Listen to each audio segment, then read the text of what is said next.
Hello दोस्तों, स्वागत है आपका अपने YouTube channel the learning circle में। दोस्तों मैं हूं लक्ष्मी नारायण यादव। चलिए स्टार्ट करने से पहले आप बता देते हैं कि 10th का एक्सरसाइज 3.1 पूरी तरह से कंप्लीट हो चुका है। वीडियो है हमारे आईडी में, जाएंगे आप हमारा चैनल खोलेंगे तो उसमें आपको वीडियोज़ मिल जाएंगे। और आज हम आपको 3.2 के क्वेश्चंस के बारे में हम आपसे चर्चा करते हैं। जैसे देखिए, पहला क्वेश्चन दिया निम्न रैखिक समीकरण। देखिए, रैखिक समीकरण का मतलब होता है लीनियर इक्वेशन। क्या होता है? Linear equation. इंग्लिश में भी समझ सकते हैं आप। निम्न रैखिक समीकरण युग्म को प्रतिस्थापन विधि, प्रतिस्थापन का मतलब होता है सब्स्टिट्यूशन मेथड। क्या होता है? Substitution method. ये बात आप याद रखिएगा। अगर सब्स्टिट्यूशन मेथड है, प्रतिस्थापन विधि से इन सारे समीकरणों को, यानी कि समीकरण का मतलब क्या होता है? इक्वेशन। इन सब इक्वेशन को हमें सॉल्व करना है। अभी तो इसमें 6 हैं, मैंने 4 लिख दिया बोर्ड पे। 4 को सॉल्व करते हैं, उसके बाद फिर 5वां 6ठा को हम सॉल्व करते हैं। देखिए, सबसे पहले जो पहला है, पहले का पहला क्वेश्चन है, उसको हम हल करने की कोशिश करते हैं। सबसे पहले आप ये जान लीजिए, ये प्रतिस्थापन विधि का मतलब होता है सब्स्टिट्यूशन मेथड। इसको कैसे सॉल्व किया जाता है? किसी एक इक्वेशन, अगर आप इसको नाम देना चाहें तो ये पहला इक्वेशन होगा और ये दूसरा इक्वेशन, आप नाम दे सकते हैं। तो किसी एक इक्वेशन को हमें उठा लेना है। आप फ्री हैं, आप फर्स्ट इक्वेशन को भी पहले सॉल्व कर सकते हैं या फिर सेकेंड इक्वेशन को भी आप पहले लेकर उसमें से किसी एक वेरिएबल का मान हमको निकालना है, किसी एक चर राशि का मान निकालना है। चाहे आप x की वैल्यू निकालो, चाहे आप y की वैल्यू निकालो। किसी एक की वैल्यू जब निकल जाती है, उसकी वैल्यू को हम दूसरे इक्वेशन में रख देते हैं और फिर दूसरे की वैल्यू हमको मिल जाती है। लेकिन जब पहले से हम वैल्यू निकालते हैं तो वह अगर x का निकालेंगे तो y के पदों में आएगा, y से निकालेंगे तो x के पदों में आएगा, यानी x के टर्म में आएगा। तो उसको रखने पर एक अलग ही टर्म, मतलब एक ही अलग ही चर राशि यानी कि वेरिएबल का मान आपको मिल जाएगा फ्रेश रूप में। फिर उसको उठाकर किसी भी दोनों में से किसी भी इक्वेशन में आप रख देंगे तो दूसरे की भी वैल्यू आपको आ जाएगी। आपको समझ नहीं आ रहा है तो सबसे पहले आप इसको मैं हल कर रहा हूँ, ध्यान से देखिए। ये x + y = 14 है, x - y = 4 है। जो छोटा इक्वेशन हो उसी को लेने की कोशिश किया करिए आप।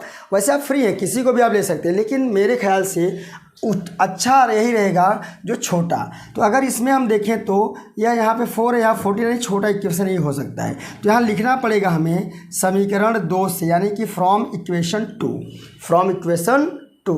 2 को लेते हैं तो x - y = 4। हम x की वैल्यू निकाल देते हैं, किसी की वैल्यू y की निकाली चाहे x की निकाली, आप फ्री है, बोल रहा हूँ मैं। y को उधर ले जाएंगे तो प्लस में हो जाएगा और +4 इधर रहेगा। हो गया, x की वैल्यू y + 4 आ गई, वो भी y के पदों में आया है। x की वैल्यू चर राशि के पदों में आया है, फ्रेश मतलब वैल्यू इसकी नहीं मिली है। अब इसको क्या करते हैं, इस मान को उठा के अगर दूसरे से निकाले हैं तो पहले में रखना है, पहले से निकाले हैं तो दूसरे में रखना है। ये बात ध्यान दीजिए। तो हमने दूसरे से निकाला है तो इसका मान रख देंगे समीकरण 2, यानी कि समीकरण 2 में रखने पर ऐसा लिखना पड़ता है। एक बार लिख देता हूँ, बार बार लिखने की ज़रूरत नहीं, आप समझ जाएंगे। चलिए, 1 में रखेंगे हम, 2 से निकाला है ना, तो 1 में रखेंगे। किस में रखेंगे? 1 में रखेंगे। तो 1 को हम लिख देते हैं x + y = 14। जहाँ पर x है वहीं पर हम y + 2 रखेंगे, यानी कि यहाँ पर रख देंगे y + 2 + y = 14। y दोनों प्लस है, जुड़ गया, 2y + 2 = 14। 2y = 14 - 2, 2y = 12 हो गया। 2 × 1 = 2, 2 × 6 = 12, यानी y की वैल्यू कितनी मिल गई हमको? 6 मिल गई।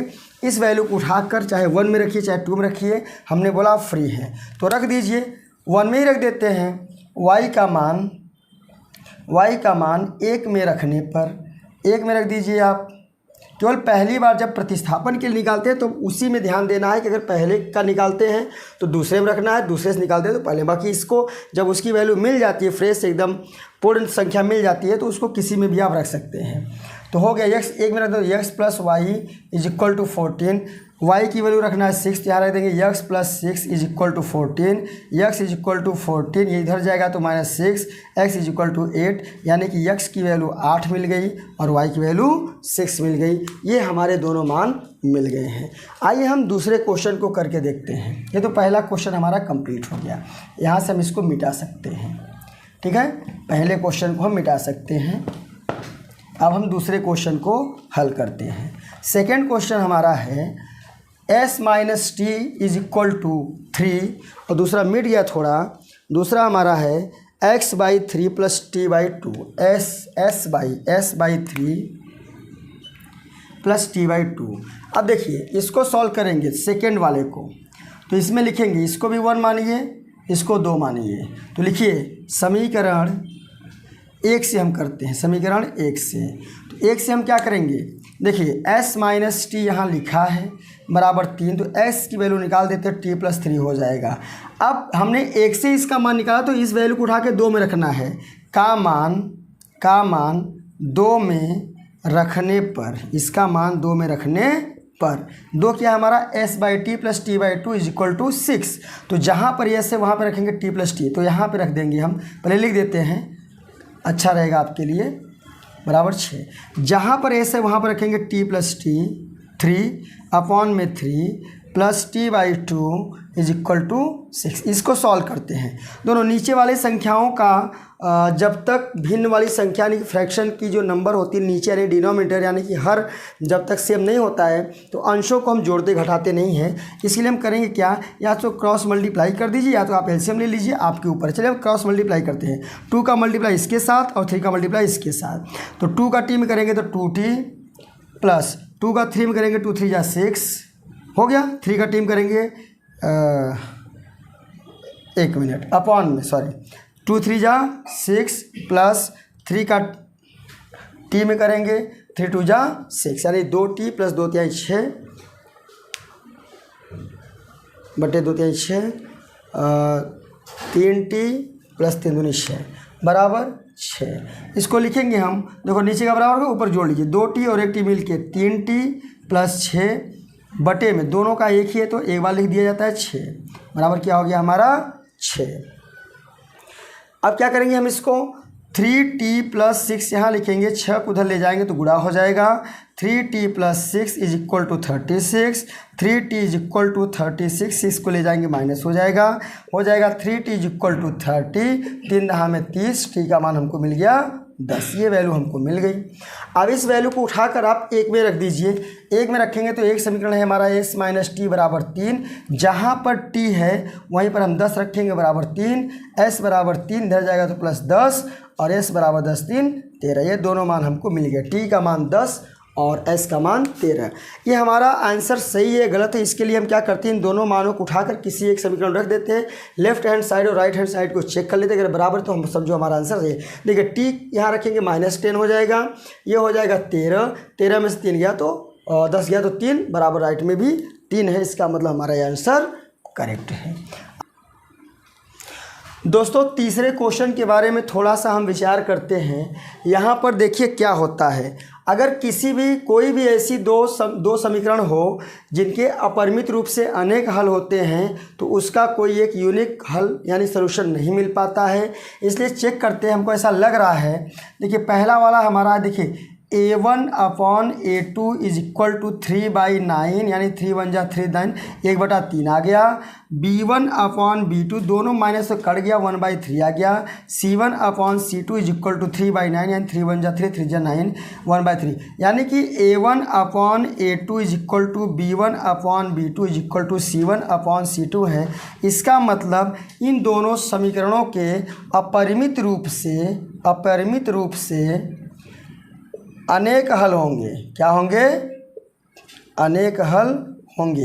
इसका मतलब इसका अद्वितीय हल नहीं होगा, इसके x y की वैल्यू आपको मिलेगी नहीं। बस इतना ही लिख के आप इसको छोड़ सकते हैं। आइए हम चौथे को स्टार्ट करते हैं, चौथे को करते हैं।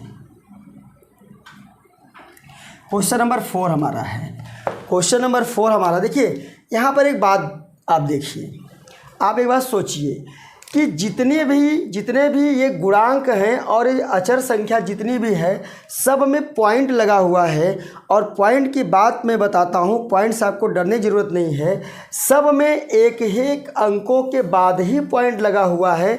इसका मतलब अगर सब में इसमें आप लेफ़्ट और राइट में 10 का गुणा कर देंगे, दूसरे वाले में 10 का गुणा कर देंगे, तो यह परिवर्तित होके 2x प्लस 3y बराबर 13, 4x प्लस 5y बराबर 23 हो जाएगा। अपरिवर्तित होकर इसको 1 और 2 हम मान सकते हैं, 3 और 4 भी मानिए, कोई दिक्कत नहीं है। यानी अगर सेम अंकों के बाद पॉइंट रहे तो पॉइंट को हम हटा सकते हैं, ये भी नियम समझिए। या फिर दोनों समीकरणों ऊपर वाले में भी 10 का गुणा दाएं बाएं कर दो, नीचे वाले में भी 10 का गुणा कर दीजिए, बात खत्म, पॉइंट हट जाएगा, हो जाएगा हमारा प्लस। तो चलिए अब हम इसको सॉल्व कर सकते हैं। समीकरण 1 को लेते हैं। समीकरण 1 से 2x प्लस 3y बराबर 13 है। यक्स की वैल्यू हमको निकालना है, चाहे y की निकालिए, कोई दिक्कत नहीं है। 13 minus 3y x is equal to हो जाएगा 13 माइनस 3y बटे में 2। अब इसी मान को उठाइए 2 में रखिए। किस में रखना है? 2 में। तो 2 को हम लिख लेते हैं 4x plus 5y is equal to 23। जहाँ पे x है वहीं पे 13 माइनस 3y बटे में 2 रखेंगे, यानी कि यहाँ पर x है 4, 13 माइनस 3y बटे में 2 प्लस 5y बराबर 13। कुछ कटने लायक हो तो काट दिया करिए। तो हो गया ये 2, 13 दूनी 26 और 3 दूनी 6y प्लस 5y बराबर 23। 26 को उठा उधर करेंगे, पहले देखिए -6 में से प्लस को घटाएंगे तो माइनस y होगा। 23 यहाँ इसको लाएंगे तो -26 होगा। -y बराबर -3 बचेगा, माइनस कट गया, y का मान बचा हमारा 3। अब y के मान को आप फ्री हैं, चाहे जिसमें रखिए, कोई बाउंडेशन नहीं है। हम 1 में रख देते हैं तो एक समीकरण हो जाएगा 2x प्लस 3y बराबर 13। इसमें हम y की वैल्यू रखेंगे तो 2x plus 3 into Y value 3 है is equal to 13। 2x plus 3 3 9 is equal to 13। 2x is equal to 13 minus 9। 2x is equal to 4 और 2 2 4, x का मान आ गया 2। यहाँ पर दोनों मान मिल गए हमको, x बराबर 2 और y बराबर 3। दोस्तों क्वेश्चन नंबर 2 है 2x प्लस 3y बराबर 11 और 2x माइनस 4y बराबर -24 को हल कीजिए और इससे m का वह मान ज्ञात कीजिए जिसके लिए y बराबर mx प्लस 3 हो। सबसे पहले हम आपको बताते हैं, समीकरणों को आप हल करिएगा प्रतिस्थापन विधि से। y और x की वैल्यू निकाल दीजिएगा। निकालने के बाद वो वैल्यू इसमें रखेंगे तो m की वैल्यू हमको फाइंड हो जाएगी। देखिए कैसे होगा, यहाँ हम लिखेंगे 2x plus 3y is equal to 11, पहला इक्वेशन। दूसरा है हमारा 2x माइनस 4y बराबर -24 बराबर। देखिए इसमें होता क्या है, पहले वाले में तो कुछ ऐसा है नहीं, सेकेंड वाले में कुछ कॉमन है तो कॉमन लेके हल कर लेते हैं। अगर यहाँ पे 2 कॉमन लेंगे तो यहाँ बचेगा हमारा, चलिए 2 कॉमन ले लेते हैं, बचेगा कि हमारा x माइनस 2 का डिवाइड कर दिया, 2y बच गया बराबर -24। 2 से काट देंगे तो -12 बचेगा। यानी कि जो सेकंड इक्वेशन हमारा है वह है x minus 2y is equal to -12। इसको तो हम 2 मानते हैं, इसको हम 1 मान लिए, ठीक है। अब चलिए हमने क्या बोला, चाहे इसको लीजिए चाहे इसको, लेकिन हम लेंगे 2 को, छोटा है, हल करने में आसानी रहेगी। समीकरण 2 से x माइनस 2y बराबर -12, x बराबर 2y उधर जाएगा तो प्लस हो जाएगा और -12 रहेगा। 2 से लिया तो इसका मान 1 में रखेंगे। 2 से निकाला तो 1 में रखना पड़ेगा, 1 में रखने पर 1 से निकालेंगे तो 2 में रखना पड़ेगा। चलिए 1 में रखते हैं, 1 को हम यहाँ ले लेते हैं। 2x प्लस 3y बराबर 11 हो गया। जहाँ पर x है वहाँ पर हमको 2y माइनस 12 रखना है, तो हो गया 2y माइनस 12, एक्स की जगह रखना है, ठीक है ना, एक्स की जगह रखना है। तो हो गया plus 3y is equal to 11। इसको हम यहाँ सॉल्व कर लेते हैं। देखिए 2 का गुणा 2 में करेंगे, अंदर करेंगे तो 2y होगा, फिर इसके साथ करेंगे तो 12 दूनी 24 होगा, प्लस 3y तो है ही बराबर 11। 3y प्लस 2y प्लस मिलके 5y, 11 24 इधर जाएगा तो प्लस हो जाएगा। 5y बराबर 24 34 35 हो गया। 5 7 35, y का मान हमारा हो गया 7। चलिए y का मान 7 हो गया। अब इस y के मान को आपके ऊपर डिपेंड करता है, 1 में रखिए चाहे 2 में रखिए, मैं 2 में ही रखता हूँ। समीकरण 2 में रखने पर, 2 में रखने पर, चलिए 2 क्या है हमारा, 2x काट की इसको बना दिया था x माइनस 2y बराबर -12। तो जहाँ पर y है वहाँ पर हम 7 रखेंगे और हल कर देंगे। x माइनस 14 माइनस 12, ये 14 उधर जाएगा तो प्लस होगा और 14 प्लस में से 12 घटाएंगे 2 आएगा, तो यक्स का मान हमारा आ गया 2। देखिए यक्स का मान 2, ठीक, और वाई का मान 7। अब इन्हीं मानों को हम यहाँ पर रख देते हैं, ठीक है ना, इसमें रख देते हैं। y बराबर mx प्लस 3 में एक्स वाई के मानों को रखने पर रखेंगे तो हमारा m का मान आ जाएगा। रखिए, देखिए y की जगह क्या रखना है हमको, 7, यहाँ रखेंगे 7 बराबर यम गुणे इसका मान कितना है, 2 है प्लस 3 बराबर।